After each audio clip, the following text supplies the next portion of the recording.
Hey guys, what's up? In today's tutorial, I'm going to show you how to make text move in CapCut. Let's dive right in.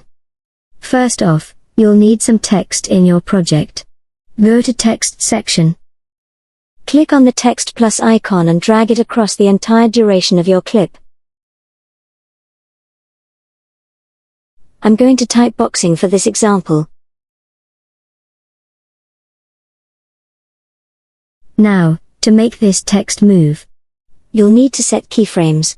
Click on the text to select it. Then look for the basic tab down here. Scroll down until you find the position option.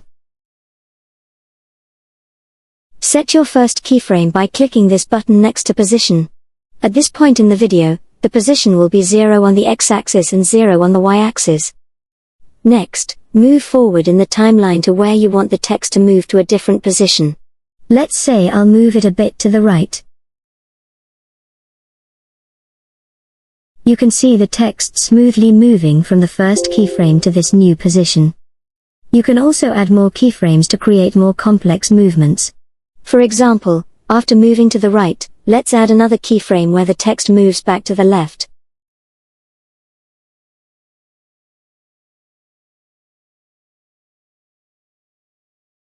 And that's how you make text move in CapCut. Thank you so much for watching. If you found this tutorial helpful, please consider subscribing and giving this video a thumbs up. Thanks for watching.